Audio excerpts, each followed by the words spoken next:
السلام عليكم ورحمة الله.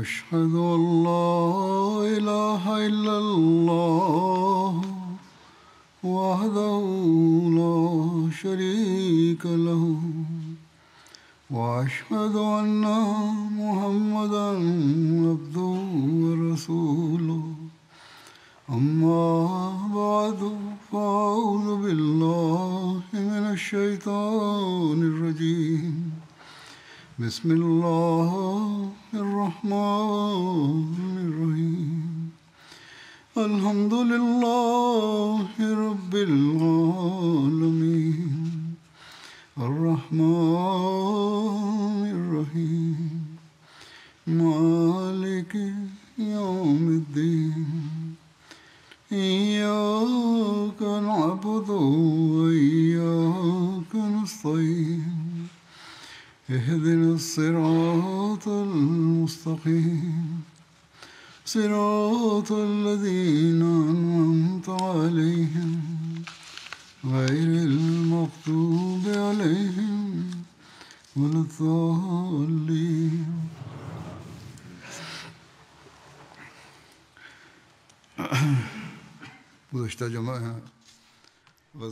Dans le précédent sermon, j'évoquais la Ghazwa des Qard.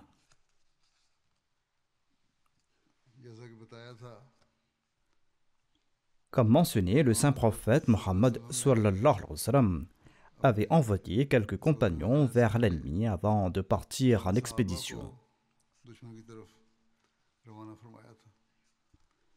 Le saint prophète Mohammed sallallahu alayhi wa sallam est sorti derrière eux avec son armée.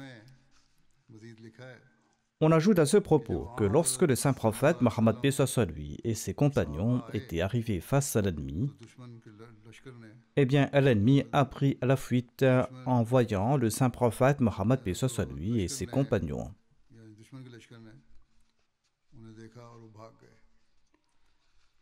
Et quand les musulmans sont arrivés au campement de l'ennemi, ils ont vu là-bas le cheval d'Abu Qatada dont les tendons avaient été tranchés. Un compagnon a déclaré: Ô envoyé d'Allah, sallallahu alayhi wa sallam, les tendons du cheval d'Abu Qatada ont été tranchés. Le saint prophète Mohammed lui était à côté de lui et il a déclaré à 2 reprises: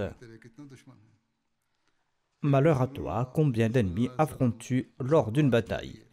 Ensuite, le saint prophète, paix soit lui et ses compagnons, sont partis de là. Et ils sont arrivés au lieu où Abu Qatada et Marsada s'étaient battus au corps à corps, comme mentionné la dernière fois. Ils pensaient qu'Abu Qatada était enveloppé dans l'étoffe. Un compagnon a déclaré au envoyé d'Allah, sallallahu alayhi wa sallam, on dirait qu'Abu Qatada est tombé en martyr. Le saint prophète Mohammed sallallahu alayhi wa sallam a déclaré qu'Allah accorde sa miséricorde à Abu Qatada par celui qui m'a honoré. Abu Qatada est à la poursuite de l'ennemi et il est en train de réciter des vers martiaux. Abu Qatada déclare: lorsque l'armée du saint prophète Mohammed sallallahu alayhi wa sallam a vu mon cheval au tendon tranché ainsi qu'un cadavre dans mon étoffe, eh bien les musulmans ont cru que j'étais tombé en martyr. Abu Bakr et Omar ont avancé rapidement et ils ont écarté le tissu pour voir le visage de Marsada. Et Abu Bakr et Omar, qu'Allah soit content d'eux, ont tous deux exclamé: Allahu Akbar, Allah et son prophète ont dit vrai. Ô envoyé d'Allah, il s'agit en fait de Marsada. Et les compagnons ont lancé le takbir, et peu de temps après, Abu Qatada s'est présenté au saint prophète Mohammed sallallahu alayhi wa sallam en apportant les chamelles. Le saint prophète Mohammed lui a déclaré: Ô Abu Qatada, tu as remporté la victoire. Tu es le chef des cavaliers. Ô Abu Qatada, qu'Allah te bénisse. Selon un autre récit, le saint prophète Mohammed sallallahu alayhi wa sallam a déclaré qu'Allah bénisse tes enfants et tes descendants. Le saint prophète Mohammed lui a déclaré: Ô Abu Qatada, qu'as-tu au visage? Abu Qatada a répondu: que mes parents soient sacrifiés pour vous, ô envoyé d'Allah sallallahu alayhi wa sallam. J'ai reçu une flèche. Par celui qui vous a honoré, je croyais avoir retiré à la flèche. Le saint prophète Mohammed lui a déclaré: Ô Abu Qatada, rapproche-toi de moi. Le saint prophète Mohammed lui a doucement enlevé la flèche et il a appliqué de sa salive et il a posé sa main dessus. Abu Qatada déclare: je jure par celui qui a accordé la naboua au saint prophète Mohammed sallallahu alayhi wa sallam. Il m'a semblé que je n'avais pas été touché, que je n'avais pas reçu de blessure. La fois précédente, j'ai rapporté qu'Abu Qatada avait enlevé la flèche lui-même, mais il se peut que la pointe de la flèche était à l'intérieur de son corps et que le saint prophète, paix soit sur lui, l'a enlevée, et cela a laissé une trace visible. Selon un récit, lorsque le saint prophète Mohammed paix soit sur lui a vu Abu Qatada, il a déclaré: oh Allah bénit ses cheveux et sa peau. Et il a déclaré: tu es victorieux. Il a déclaré au messager d'Allah, sallallahu alayhi wa sallam: vous aussi vous avez triomphé. Ensuite, lorsque Abu Qatada est décédé à l'âge de 70 ans, on rapporte que son visage ressemblait à celui d'un jeune homme de 15 ans.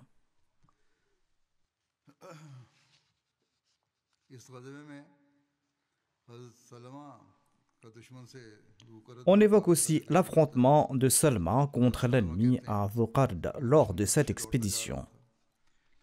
Salma déclare: j'ai poursuivi l'ennemi jusqu'à ce que, par Dieu qui a honoré le saint prophète Mohammed sallallahu alayhi wa sallam, je ne pouvais plus voir les compagnons derrière moi. Je ne pouvais plus voir le saint prophète, paix soit sur lui, et ses compagnons derrière moi, et je ne pouvais pas voir leur poussière.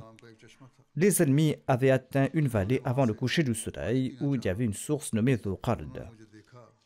Ils ont voulu en boire de son eau, mais ils m'ont vu les poursuivre et ils se sont éloignés de la source. Le soleil était couché et j'ai vu un homme que j'ai visé d'une flèche. Je l'avais déjà visé le matin et je lui ai envoyé une deuxième flèche et ces deux flèches l'ont transpercé. Il a abandonné les chevaux pour prendre la fuite.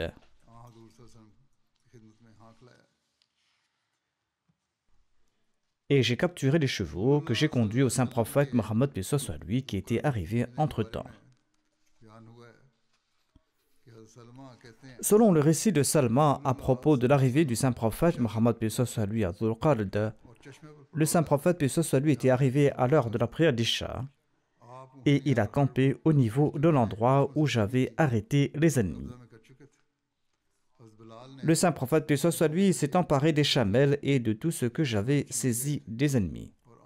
Bilal a abattu un chameau parmi ceux qui avaient été capturés à l'ennemi et il en a rôti le foie et la bosse pour le saint prophète Mohammed paix soit sur lui. Sa'd bin Ubada a envoyé 10 chameaux chargés de dattes qui sont parvenus au saint prophète paix soit sur lui à l'endroit nommé Dhuqard. Salma raconte: j'ai dit au saint prophète Mohammed paix soit sur lui que j'avais empêché l'ennemi d'accéder à l'eau et il souffrait de soif. Envoyez-moi avec 100 combattants et je poursuivrai ses ennemis pour tuer chaque éclaireur ou informateur parmi eux. L'envoyé d'Allah, paix soit sur lui, s'est mis à sourire au point où l'on pouvait voir ses dents bénies à la lumière du feu. Et il a répondu: Salma, penses-tu pouvoir vraiment faire cela? J'ai répondu: par celui qui vous a honoré, oui, le prophète d'Allah, je pourrais le faire. Le saint prophète Mohammed paix soit sur lui a déclaré: Malakta fasjir. Tu as eu le dessus sur eux, alors sois indulgent à leur égard. C'est une expression proverbiale en arabe qui signifie: le meilleur pardon consiste à faire preuve de douceur et à ne pas agir avec dureté. Si l'ennemi s'est enfui, alors laisse-les partir. Il n'est pas nécessaire de les poursuivre davantage. Parmi les événements de cette bataille, Salman raconte qu'au petit matin, le saint prophète Mohammed sallallahu alayhi wa sallam a déclaré: aujourd'hui, le meilleur cavalier est Abu Qatada et le meilleur fantassin est Salma bin Uqba.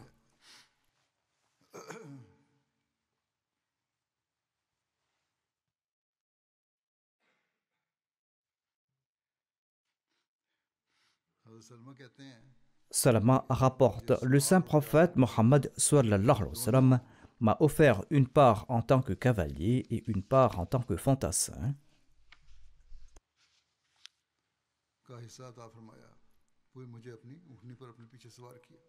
Ensuite, il m'a placé derrière lui sur sa chamelle. Au cours de ce voyage, un autre incident s'est passé avec Salma. On en trouve mention dans les récits.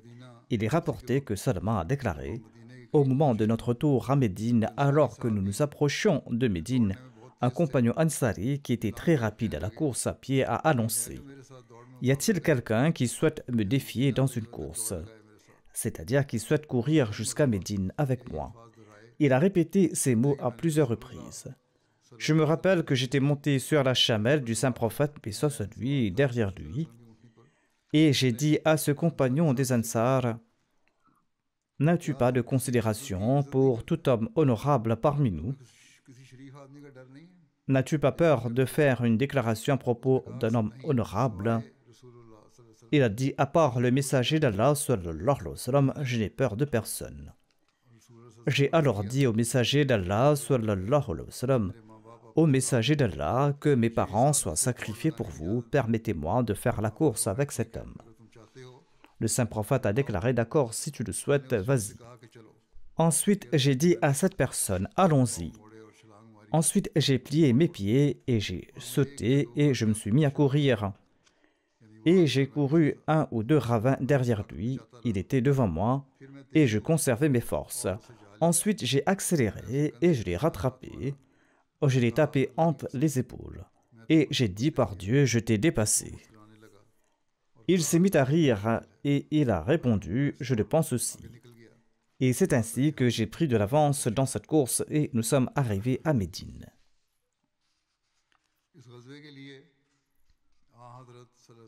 Il est écrit à propos de cette expédition que le saint prophète Mohammed paix soit sur lui était resté en dehors de Médine pendant une certaine période. Il est dit que le saint prophète Mohammed paix soit sur lui était parti le mercredi matin et il a passé une nuit et une journée à Dhuqarda pour obtenir des informations sur l'ennemi. Ensuite, il est revenu à Médine le lundi. Ainsi donc, il a passé 5 nuits en dehors de Médine. Voici les détails concernant les compagnons tombés en martyrs lors de cette bataille. Du côté des musulmans, il y avait Mu'riz bin Nadla. Selon Ibn Hisham, Ibn Waqas bin Mujaziz était également tombé en martyr. En sus de ces deux-là, le fils d'Abu Zar était tué dans l'enclos des Chabous avant la bataille. Parmi les koufars, voici la liste des personnes qui ont été tuées. Il y avait Abdurrahman bin Uyayna, Khubay bin Uyayna, Marsada bin Hakama al-Fazari. Il y avait aussi Ubar et son fils Amr. L'épouse d'Abu Dhar avait été faite prisonnière par l'ennemi, comme mentionné précédemment. Les assaillants avaient emmené l'épouse d'Abu Dhar avec eux et l'avaient attachée. L'ennemi gardait leur bétail devant leur maison la nuit. Une nuit, la femme s'est libérée de ses liens et elle s'est approchée des chameaux attachés à proximité. Chaque fois qu'elle s'approchait d'un chameau, il beuglait. Et elle a laissé ce chameau et elle est arrivée devant Al-Athba, la chamelle du saint prophète Mohammed paix soit sur lui, chamelle que l'ennemi avait volée. Elle s'est approchée de la chamelle et elle n'a pas beuglé. Elle était calme et tranquille. Il s'agissait d'une chamelle scellée. La femme l'a chevauchée et lui a donné un coup de talon et l'animal s'est mis à marcher. L'ennemi a appris qu'elle s'était enfuie et ont tenté de la capturer, mais n'ont pas pu le faire. Le narrateur déclare que cette femme avait fait un vœu pour Allah. Elle a dit que si Allah lui accordait le salut grâce à cette chamelle, elle allait la sacrifier. Lorsque la femme est arrivée à Médine, les gens ont vu et ont dit que c'est la chamelle du saint prophète, paix soit lui, nommée Al-Adba. La femme a répondu que j'ai fait le vœu que si Allah me sauvait grâce à cette chamelle, eh bien je vais la sacrifier. Face à cette situation, les gens se sont rendus auprès du saint prophète Mohammed paix soit lui pour lui rapporter toute l'histoire. Le saint prophète Mohammed paix soit lui a répondu: Gloire à Allah, quelle mauvaise récompense cette femme donne à cette chamelle. Elle l'a sauvée et voilà comment elle veut la remercier, en jurant que si Allah l'a sauvée grâce à cette chamelle, eh bien elle va la sacrifier. Ce n'est pas une bonne récompense. Il a ajouté: aucun vœu ne doit être accompli s'il implique une désobéissance envers Allah, et aucun vœu n'est valide concernant une chose dont la personne n'est pas propriétaire. Et le saint prophète a dit: tu n'es pas propriétaire de cette chamelle, elle m'appartient. Retourne chez toi au nom d'Allah avec ses bénédictions et sa paix. Il y a aussi l'expédition nommée la Sariya d'Abban bin Saïd vers le Neige. Cette expédition a eu lieu au cours du mois de Muharram, lors de la 7e année de l'Hégire, tandis que selon un autre récit, cette expédition a eu lieu au cours du mois de Madou Thani, au cours de la 7e année de l'Hégire. Hazrat Mirza Bashir Ahmad Sahib a également mentionné que cette expédition a eu lieu au cours du mois de Muharram, en la 7e année de l'Hégire. Le mois de Muharram de la 7e année de l'Hégire est plus probable car les récits mentionnent que le saint prophète Mohammed lui avait envoyé Abban bin Saïd vers le Neige avant de partir pour Khaybar, et le départ pour Khaybar a eu lieu au cours du mois de Muharram à la 7e année de l'Hégire.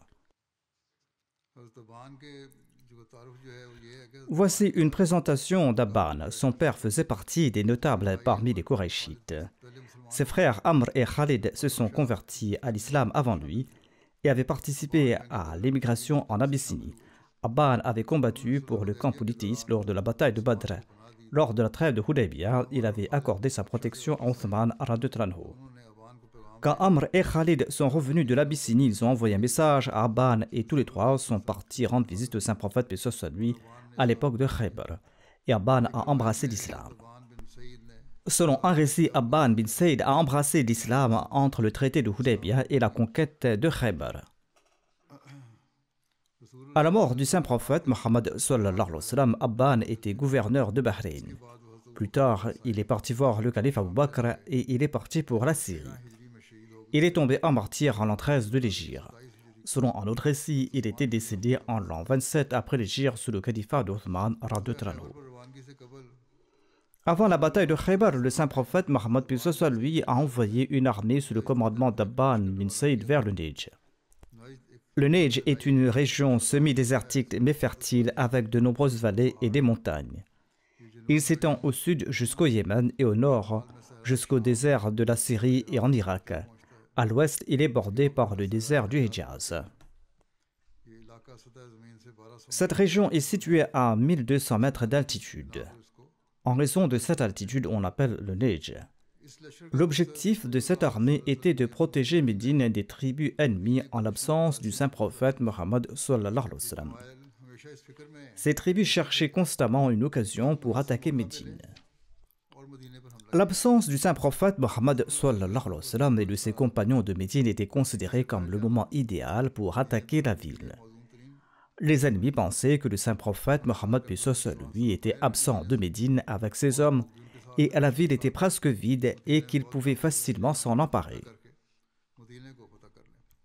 Par précaution, l'envoyé d'Allah sallallahu alayhi wa sallam envoyait toujours quelques-uns de ses compagnons dans les tribus voisines lorsqu'il partait en expédition. Cette expédition est mentionnée dans le Sahih al-Bukhari. Il est dit que le saint prophète Mohammed sallallahu alayhi wa sallam a nommé Abban à la tête d'une expédition et l'a envoyé de Médine vers le Neige.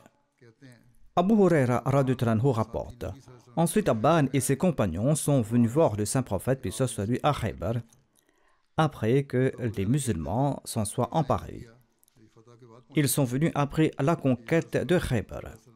Abu Huraira a déclaré: j'ai dit au messager d'Allah, n'attribuez pas de butin à Abban et à ses compagnons. Ils ne devaient pas en recevoir et il y a eu une querelle entre eux. Le saint prophète paix soit lui a dit: assieds-toi Abban, et il ne lui a pas attribué de butin parce qu'il n'avait pas participé directement à la bataille. On trouve mention dans les livres d'histoire mention d'une expédition militaire connue comme la bataille de Khaybar. Khaybar est une vaste région verte irriguée par des sources et des eaux abondantes et considérée comme la plus grande palmeraie de la péninsule arabique. Sa fertilité peut être estimée par le fait que rien que dans une seule vallée de Khaybar appelée Katiba, il y avait 40 000 palmiers. La vallée de Khaybar se trouve à environ 154 km au nord de Médine. C'est un lieu où les Juifs se sont installés depuis une époque très ancienne. Selon les récits historiques, des Juifs israélites vivaient là-bas depuis l'époque du prophète Moïse alayhi salam. Certains historiens affirment que les Juifs s'y sont installés à l'époque de Nabuchodonosor. Il existe également d'autres récits qui suggèrent que les Juifs étaient établis à Khaybar depuis très longtemps et qu'ils avaient construit là-bas de grandes forteresses. Cet endroit était très important pour eux et le reste encore aujourd'hui. En hébreu, le mot Khaybar signifie forteresse. Quelques tribus juives étaient également établies à Médine, mais ce qui distinguait les Juifs de Khaybar, c'était leur bravoure et leur persévérance dans les combats, et ils surpassaient tous les autres Juifs dans ce domaine. Ils avaient aussi une unité interne bien plus forte par rapport aux autres communautés. En raison de ces caractéristiques, ils étaient considérés comme une force puissante et influente dans la région arabe. Que ce soit les Juifs de Médine ou ceux de Khaybar, leur complot et leur intrigue contre le saint prophète, paix soit sur lui, ainsi que contre l'islam, avaient atteint un niveau de rébellion extrême. Animée d'une haine et d'une hostilité croissante, cette communauté n'a épargné aucun effort pour tenter de détruire l'islam et de nuire à la personne bénie du saint prophète Mohammed sallallahu alayhi wa sallam. Pourtant, en dépit de tout cela, le saint prophète Mohammed, paix soit sur lui, a toujours fait preuve de douceur et de clémence envers les Juifs de Médine. Le saint prophète Mohammed, paix soit sur lui, a conclu des traités de paix avec eux. Et lorsqu'ils violaient ou rompaient le traité, la première réaction du messager d'Allah, paix soit sur lui, était de pardonner et d'excuser les Juifs, tant et si bien que, en fin de compte, ces gens ont tenté d'assassiner à plusieurs reprises le saint prophète Mohammed sallallahu alayhi wa sallam. En violant le traité, ils ont collaboré avec des puissances étrangères afin d'attaquer Médine. S'ils avaient été punis sévèrement pour cela, cela aurait été considéré comme étant juste et équitable. Cependant, le saint prophète Mohammed, paix soit sur lui, était tellement enclin au pardon et à la miséricorde qu'il leur avait gracié la vie et les biens tout en les expulsant de Médine, leur permettant de prendre ce qu'ils pouvaient emporter. Si le saint prophète Mohammed sallallahu alayhi wa sallam avait voulu les contraindre, il ne leur aurait jamais pardonné leur violation répétée du traité. Si le saint prophète, paix soit sur lui, avait voulu répandre leur sang, il n'aurait jamais laissé les Banu Kaynuka et les Banu Nadir quitter Médine sains et saufs après leur avoir donné l'assurance de leur vie. Si le but du saint prophète Mohammed, paix soit sur lui, avait été l'acquisition de richesses et de biens, les Banu Nadir, qui étaient considérés comme le plus grand groupe de capitalistes de la péninsule arabique, on n'aurait jamais pu transporter de l'or et de l'argent dans de grands sacs devant les habitants de Médine en le leur montrant de façon ostentatoire. Compte tenu du bon comportement, de la bonté, du pardon et de l'indulgence dont le saint prophète, paix soit sur lui, a fait preuve à l'égard de ces Juifs de Médine, il aurait été normal qu'après s'être installés à Khaybar, ces gens-là soient devenus pacifiques et qu'ils vivent en harmonie avec l'islam et le fondateur de l'islam. Après avoir été expulsés de Médine, un nombre de Juifs de Médine se sont installés à Khaybar. Or, Khaybar, qui était déjà une grande puissance militaire, est devenu un centre de dangereuses conspirations contre les musulmans. Ce sont ces Juifs de Khaybar qui sont partis à la Mecque avec une grande délégation comprenant de grands chefs juifs de Khaybar pour rencontrer les polythéistes de la Mecque. Et ils ont élaboré un plan pour éliminer le saint prophète Mohammed, paix soit sur lui, et l'islam. Après les avoir convaincus, leur délégation s'est rendue auprès de différentes tribus voisines et en a convaincu une pour former une armée de 15 000 hommes, une armée extrêmement importante pour l'époque, puis ils ont marché sur Médine. Ceci est connu dans l'histoire de l'islam sous le nom de la bataille des coalisés ou la bataille de la tranchée, dont nous avons déjà évoqué auparavant. Il ne fait aucun doute que si Allah n'avait pas accordé son soutien particulier à l'islam, les musulmans auraient probablement été anéantis avec Médine. Mais il ne fait aucun doute que les Juifs de Khaybar, qui s'affairaient désormais à éliminer les musulmans, étaient les chefs de file de ce dangereux complot. La sévère punition infligée aux Banu Qurayza à Médine pour avoir violé leur pacte n'a pas incité les Juifs de Khaybar à changer d'attitude. Il était donc devenu indispensable de prendre des mesures directes contre cette nation qui violait ses pactes et qui jouait un rôle de conspirateur afin de rétablir la paix dans la région et afin de permettre à chacun de pratiquer librement sa religion et ses croyances en toute sincérité et sans crainte, tout comme le stipule le Saint-Coran, le Coran qui déclare que « Wayakuna dinu lillah », c'est-à-dire afin que la religion soit vouée exclusivement à Allah.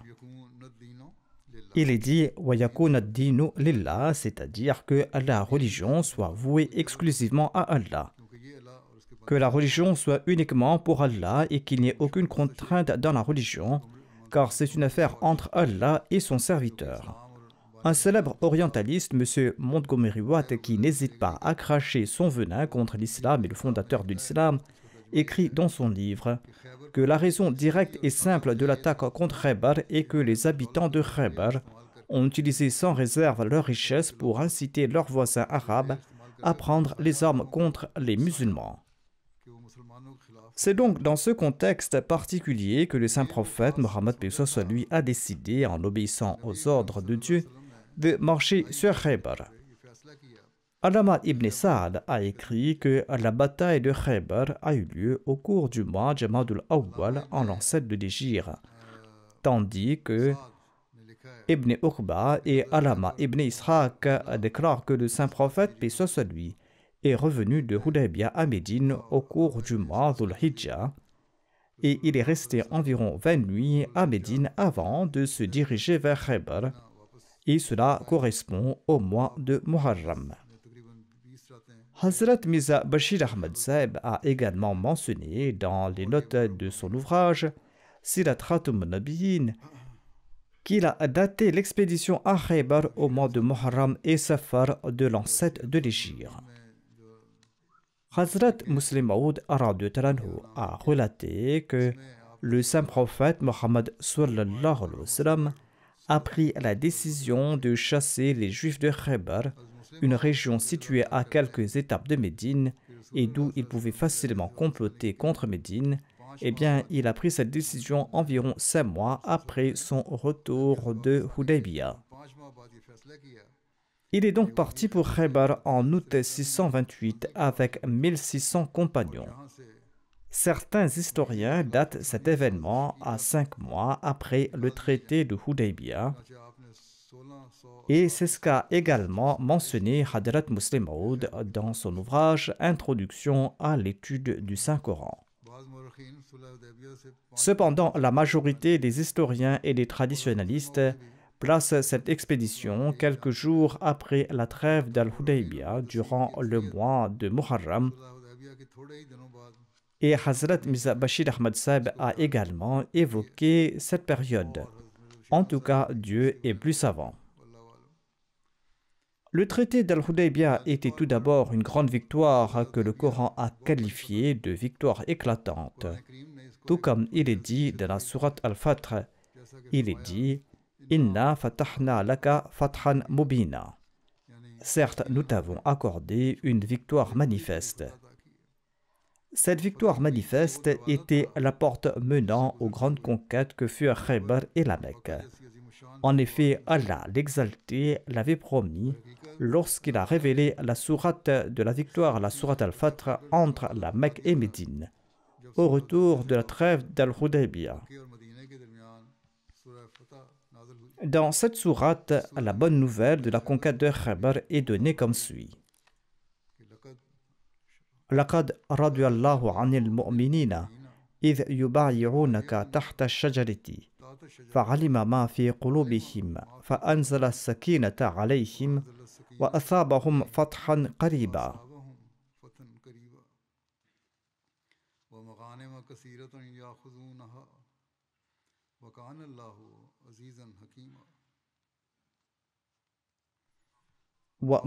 كثيرة يأخذونها وكان الله عزيزا حكيما. وعدكم الله مغانم كثيرة تأخذونها فعجل لكم هذه. Assurément, Allah fut très content des croyants lorsqu'ils te prêtaient serment d'allégeance sous l'arbre, et il savait ce qui était dans leur cœur, et il a fait descendre la tranquillité sur eux, et il les a récompensés par une victoire proche, c'est-à-dire la victoire à Khaybar, et par beaucoup de butins qu'ils prendront, c'est-à-dire les butins de Khaybar. Et Allah est puissant et sage. Allah vous a promis beaucoup de butins que vous prendrez, et il vous a donné ceci d'avance.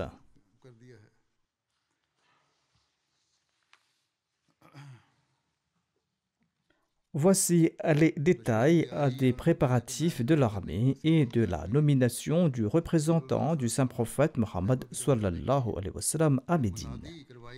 Lorsque le saint prophète, paix soit sur lui, a annoncé son départ pour Khaybar, il a fait annoncer que seuls ceux qui avaient participé au traité de Hudaybiyah partiraient avec lui. Selon un récit, le saint prophète Mohammed, paix soit sur lui, a déclaré: ceux qui sortent pour le butin de guerre ne doivent pas sortir avec moi. Seuls ceux qui souhaitent le djihad doivent partir avec moi. D'après Ibn Hisham, le saint prophète, paix soit sur lui, a désigné Numayla bin Abdullah al-Laythi comme son suppléant à Médine. Selon l'imam Bukhari, il avait nommé Siba bin Urfata comme son représentant à Médine.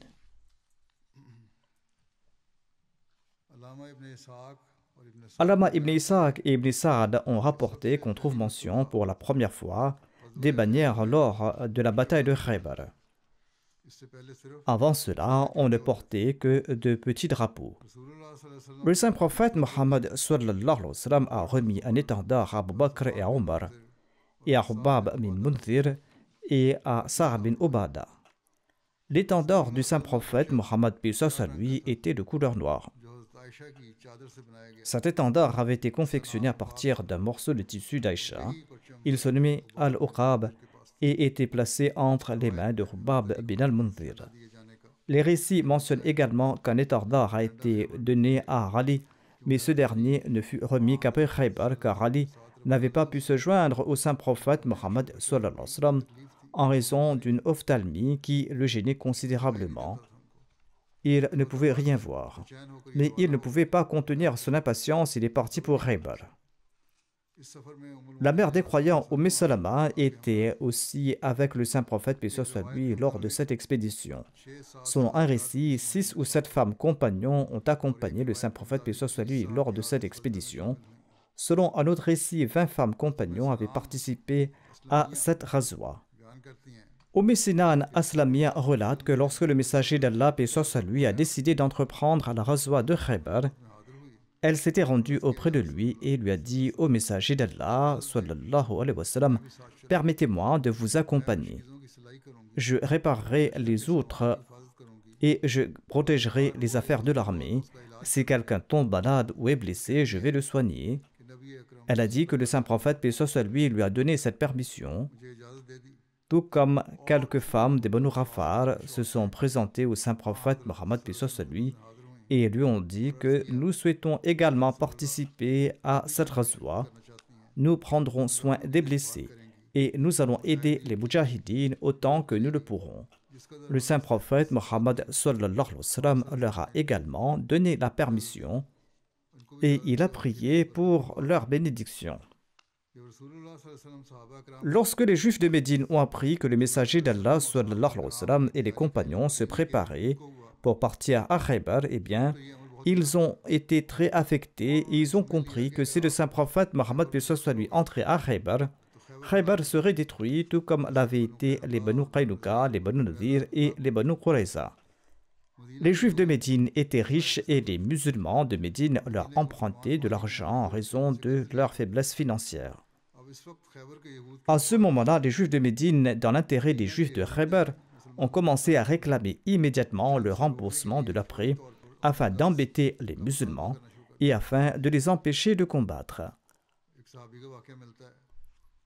Selon un récit, un compagnon nommé Ibn Abi Hadrat devait 5 dirhams à Abu Sham, un juif, et selon une autre version, il lui devait 4 dirhams.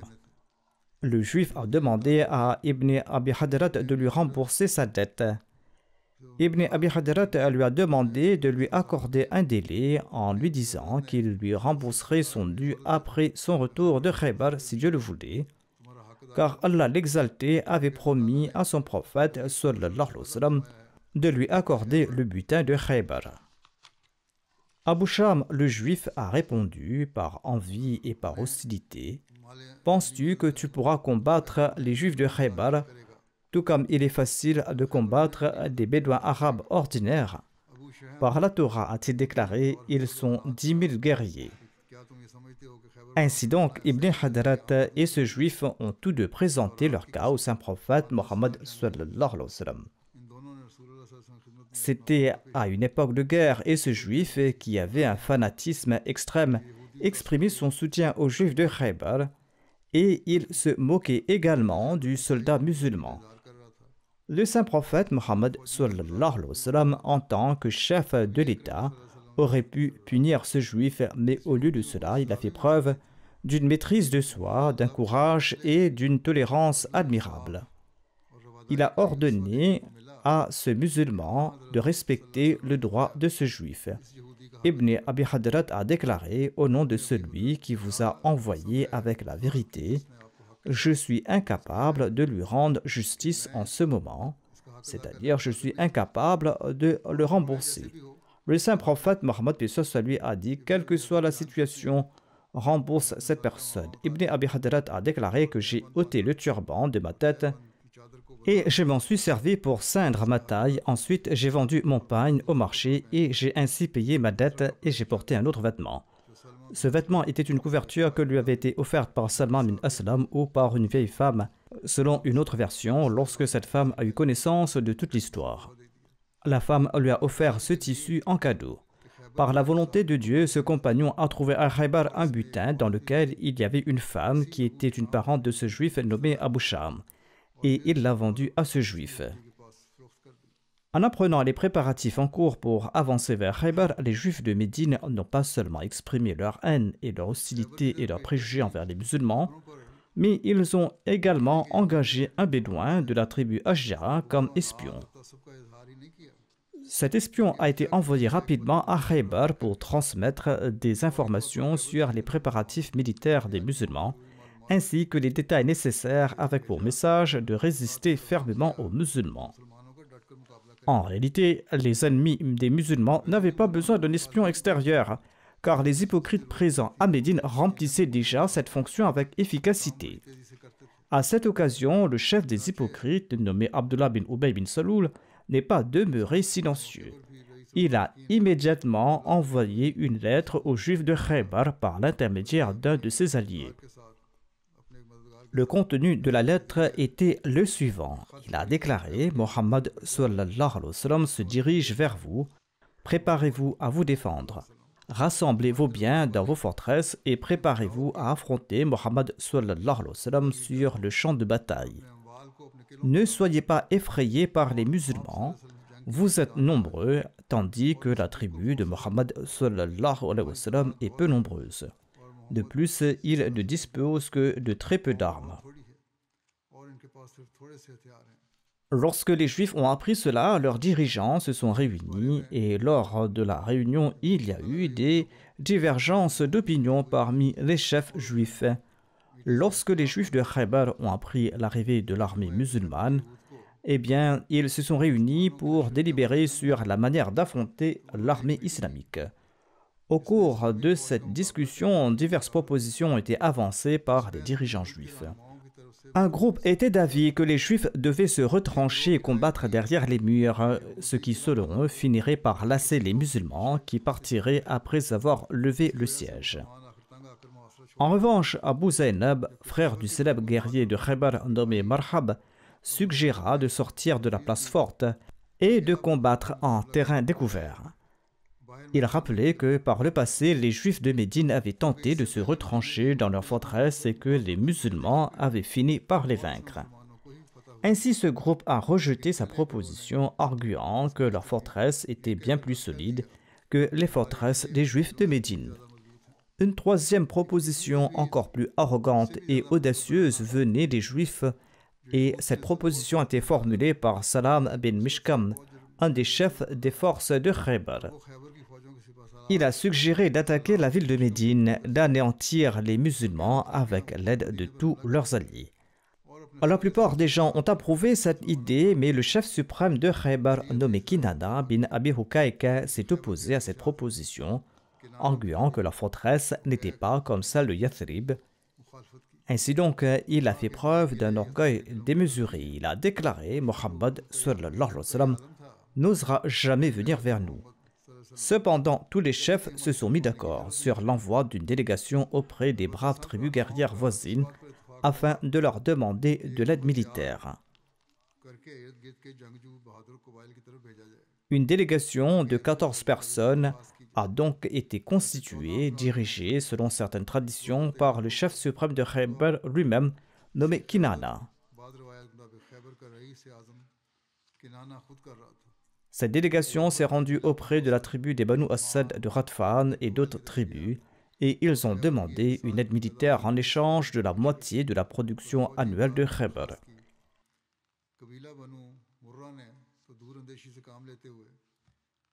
La tribu des Banu Murra, faisant preuve de clairvoyance, a refusé d'apporter une telle aide.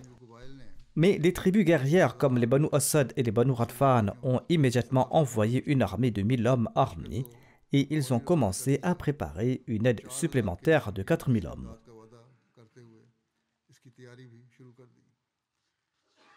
Je donnerai plus tard des détails à ce propos, Inch'Allah.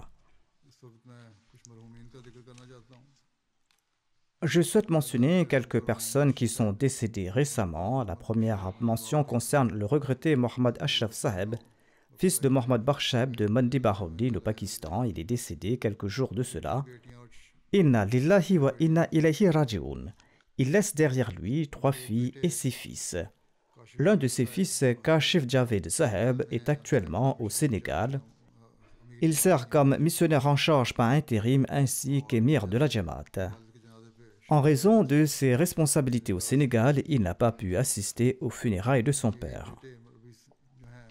Ce fils du défunt, qui est aussi missionnaire, écrit que mon père était d'une nature extrêmement simple, il était pieux, il craignait Dieu. Il aimait profondément l'Ahmadiyya et le califat. Il était le seul Ahmadi de sa famille et il disait souvent que tout ce qu'il avait obtenu était grâce à l'Ahmadiyya. Il conseille également à ses enfants de toujours demeurer attachés à l'Ahmadiyya et au califat.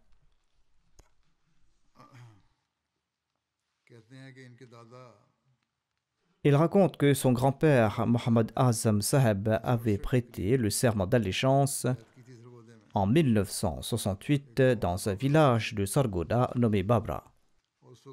À cette époque, son père était également devenu Ahmadi, a déclaré le missionnaire.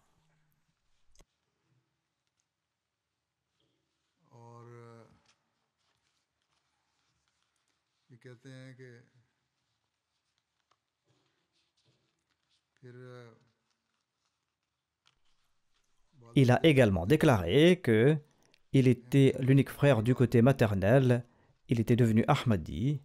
Après ses études secondaires, il a quitté le village pour travailler à l'usine de sucre de Shah Taj à Mandi Bahauddin, où il est demeuré jusqu'à la fin de sa vie.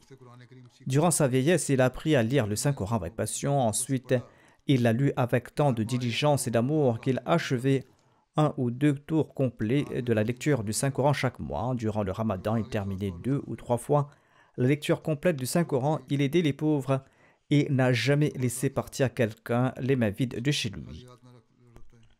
Son fils, le missionnaire, déclare que mon père disait toujours que tout ce que nous avons reçu est une faveur en conséquence de ton waqf. L'un de ses fils, nommé Mubashir Javed, a déclaré: je suis secrétaire aux finances depuis de nombreuses années et mon père était toujours à jour dans le paiement de ses cotisations. Chaque fois qu'il recevait sa pension, il s'efforçait de payer sa cotisation annuelle. Au moment de son décès, il était soucieux de savoir si ses cotisations avaient été payées. Et il était très reconnaissant envers Dieu au moment de sa mort de lui avoir permis de s'acquitter de toutes ses cotisations. Qu'Allah le Tout-Puissant lui accorde son pardon et sa miséricorde, et qu'Allah accorde patience et sérénité aux membres de la famille endeuillée.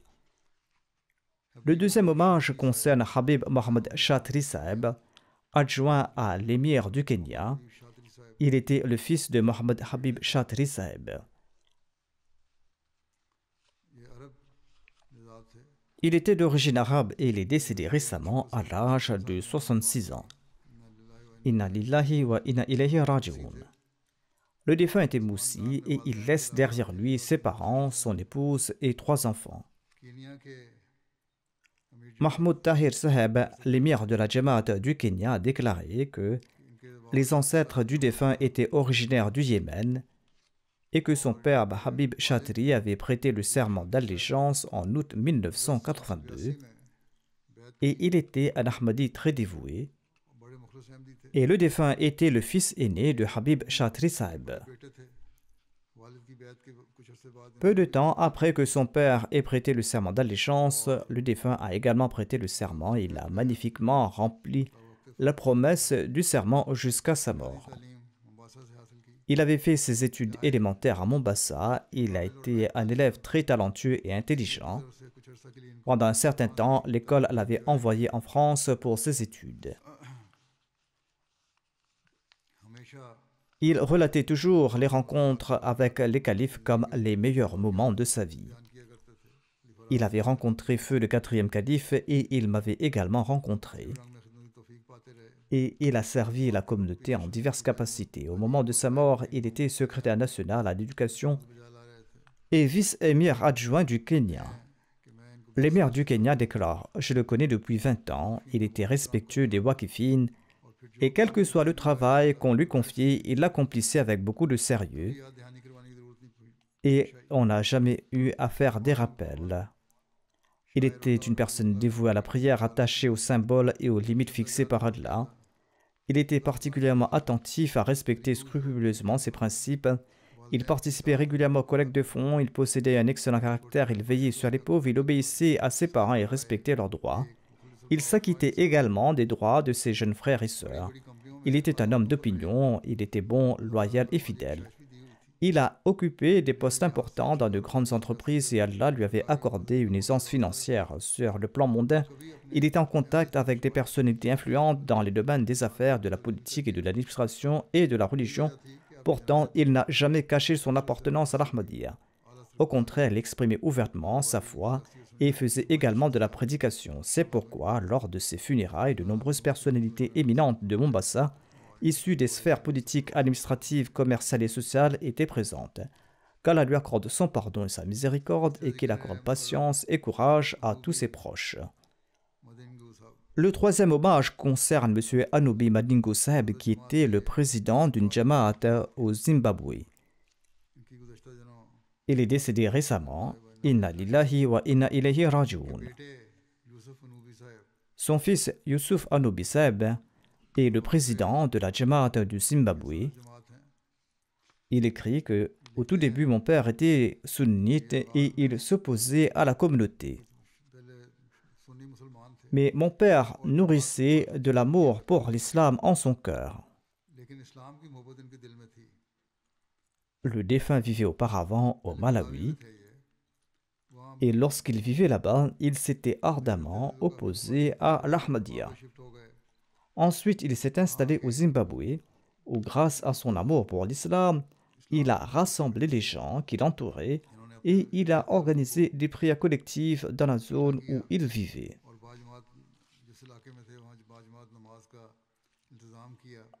Il avait l'ardent désir de devenir un véritable musulman. Finalement, il a pris contact avec la Jamaat Ahmadiyya. Il y a eu des discussions détaillées avec notre missionnaire nommé Samiullah Saheb, et finalement le défunt a accepté l'Ahmadiyya, et il était le premier Ahmadi de sa région. Après avoir accepté l'Ahmadiyya, il a rencontré de l'opposition, et ces personnes qu'il avait rassemblées l'ont abandonné. Ils l'ont également traité durement et face à ces difficultés, le défunt a abandonné le centre qu'il avait construit pour rassembler les gens pour la prière. Et il a commencé à prier et à célébrer la prière du vendredi à la maison avec les membres de sa famille. Quoi qu'il en soit, il n'a pas perdu courage, il n'a cessé de prêcher l'Ahmadiyya. Et beaucoup de gens ont écouté son message, ils ont écouté le message de la communauté, et grâce à lui, de nombreuses personnes ont embrassé l'Ahmadiyya.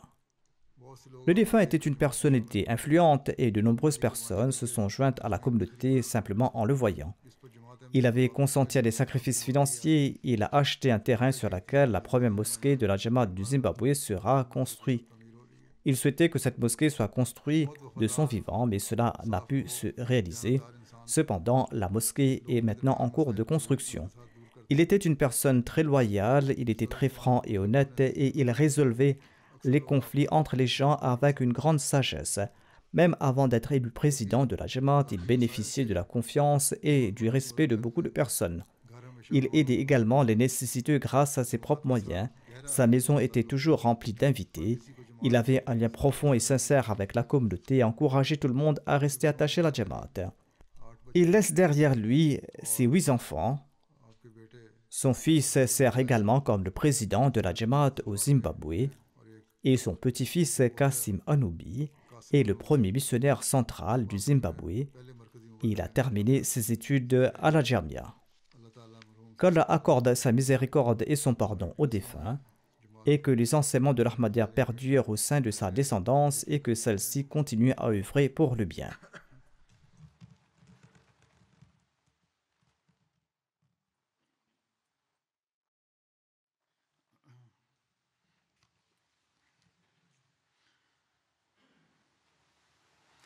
Alhamdulillah,